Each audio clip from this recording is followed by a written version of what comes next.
Hello, it's Doris from Aldi Books. I am here at school on a Sunday. I don't normally do that, but I had admissions testing today. I work at a private boarding school in China, and students have to go through extensive testing and oral interviews to get a spot in our school. It's very academically rigorous college prep school. Anyway, so here I am on a Sunday. I'm at a break between English interviewing and grading of their composition. So I thought I would do my weekly check-in. I didn't get it done Friday because I wanted to finish a couple books, and I didn't get it done Saturday because I was having a glorious, relaxing day. But I'm ready to check in today. I'm ready. I wanted to talk about something though. I think I mentioned last week that I'm trying to be more consistent with my reading during the work week. Because I find that like I read a lot on the weekend, and I feel like I'm in the reading groove, and then the work week just overwhelms me, and the next thing I know, it's Friday and I haven't read all week.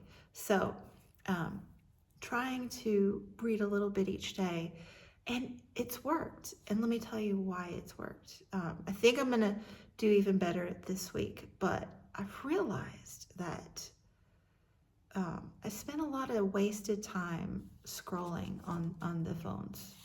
Not this one. This is my Chinese phone that I just use for Taobao shopping and WeChat, which is like the Chinese version of texting and the Chinese version of Amazon. So, but the phone I'm filming on is the one that I waste time scrolling on.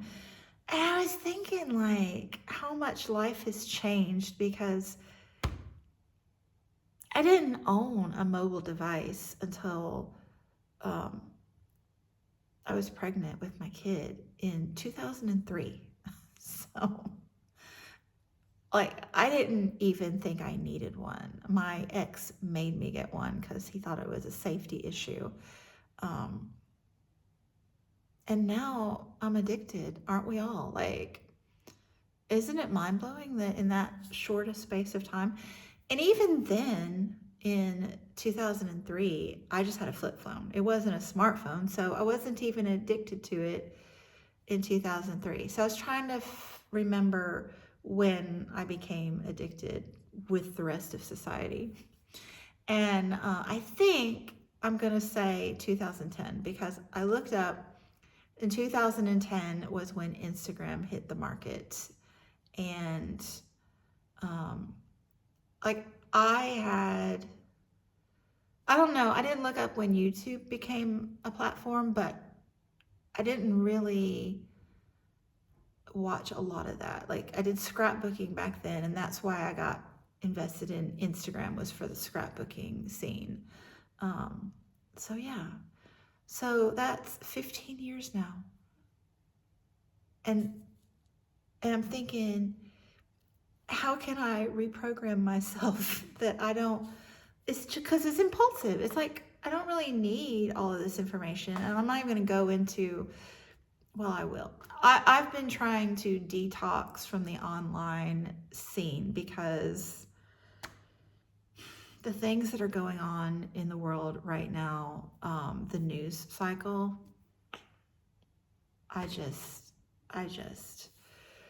I'm at the point, and I know I'm jaded, but I'm just at the point where it's got to get worse before people realize it needs to get better. Moving on. Anyway, that's not what we're talking about. We're talking about my cell phone addiction. So I have decided, or I've thought about it, and I think that sometimes, frequently throughout the day, we just want a mental break. Like we're working on X, and we just want to think about something else for a minute. Like we just, that's what we want to do. We want to change courses for just a minute to take a little break and then get back. So I'm thinking, that I need to program my brain to, when I pick up the phone, instead of opening a social media app, I just open a book. Like, and it doesn't have to be like, I don't necessarily even want a book that I'm going to get immersed in, because, again, I'm just taking a 60-second break from my work or whatever. So yeah, I think that I should keep like a nonfiction on the go that I can just read 1 or 2 pages every time I get that urge, And after I read the page, then I can go on social media if I still feel compelled, because I do want to do that some, but I just want to break the cycle of that automatic get on, and the next thing you know, it's 10 minutes, 20 minutes, whatever minutes later. So let's be more productive. Let's read a book instead of mindlessness. Yeah, anyway, let's talk about books. So I had read 4 when we last talked, and I have finished 2. My goal was to finish 3. I still could do it, because it's not even 4 o'clock here, so I think I have like 150 pages left in my BookTube prize book that I'm reading right now, but I finished 2 more. So that's 6 already for February. I'm feeling good. Like, I feel like I could hit double digits again. 2025 is my reading year. So Ship of Magic by Robin Hobb. I am invested. Oh my goodness. If you're new, I have tried to start Robin Hobb. This is the 3rd time, and 3rd time is the charm. I made it through the Assassin's Apprentice trilogy and really enjoyed the 3rd book in that series. Was a little bummed that when I picked up the next trilogy, it's a completely different group of people and situation, but I am hooked. Finished the 1st in the trilogy, and wow. So this is set around seafaring folk, and so you've got the trading community, and shipping and merchants, and some of them have these live ships where the figurehead is a living being connected to the boat, but a living, talking, thinking, interacting being. So this one live ship, the father is deathly ill. He has not been able to captain his ship, and so his daughter, who has practically been raised on board, and is his heir apparent, she's on the ship, but the dad has let his wife talk him into letting the son-in-law, not the daughter's husband, she's not married yet, but the older daughter's husband, let him captain the ship, and it doesn't go well. So we've got, family trauma there with the children. That guy's son had been given into the monastery, and they call him back to work in the family business. He's not happy about that. We've got this other guy from another live ship family who has been disinherited by his family. We don't know why, but he was first mate on this other ship with Althea, our heroine, and yeah, it's just so exciting. It really is. And another thing I love about this particular series so far is the characters are all like, there's also this pirate dude, Kenneth, and he's like apparently the bad guy, but maybe he could change. Like, you feel like there's a possibility there. And the dad, the son-in-law dad, at first he seems like a good guy, but he goes south pretty quick. And like, he is the most he's like my ex, okay? The toxic masculinity is just painful to see, and the negative repercussions is just so painful, so painful. Anyway, yeah, so I'm curious, but there could still be a redemption story with him even, because yeah, these characters and the son-in-law's daughter, like, she is a brat. Okay, she is such a brat, but she could grow up and mature. I'm liking it a lot. I highly recommend. So I am on Madship now, book number 2. Happy times.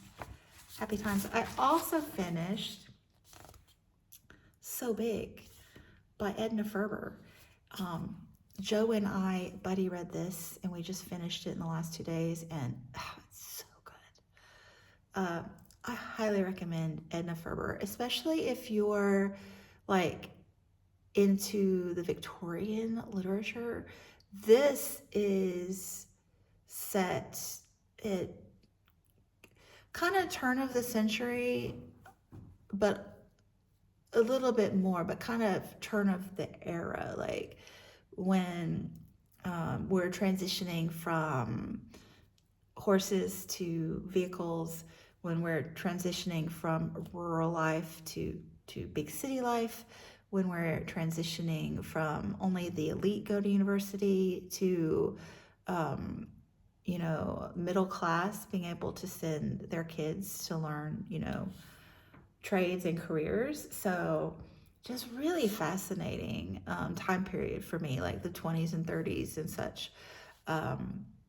But it just has that Victorian gentility to it, I would say. And I think Edna Ferber does a really neat job of social commentary in this book with her characters. And she's got a very light touch with that, very light touch, but you see it if you're looking for it. And gorgeous. Her writing is gorgeous.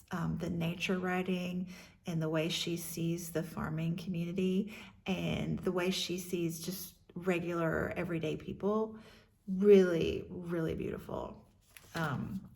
There's a tiny hint of not really PC wording in here, very briefly in places. It's not horribly bad, tiny bit, just so you're aware. But loved it. Joe and I just had great conversations reading that one. So yeah, and then I just, instead of finishing the book 2 prize yesterday, I just needed to start Spillover by David Quammen. I say I needed to, and I did need to, because it's the book 2 prize, not the book 2 prize, it's the book naturalist pick for February. But we still have 2 weeks in February. So I have plenty of time. I didn't need to start it yesterday, but I just felt compelled. This is like, I don't know, like the 4th time I've read this book. I don't know. I just really geek out over this book. So I'm very excited to be back in it yet again. So, also, when I was looking for it online, I noticed a couple more books. So this is zoonotic diseases, pandemics, epidemics, and so I got a couple referrals, so maybe I'll remember to share those with you next week. More books along that vein, or maybe when I review that book, because I would like to read more in that area. Like one of them was about rabies. Anyway, I gotta go grade tests in 3.5 minutes. So thank you so much for watching, and I will be back soon. Bye.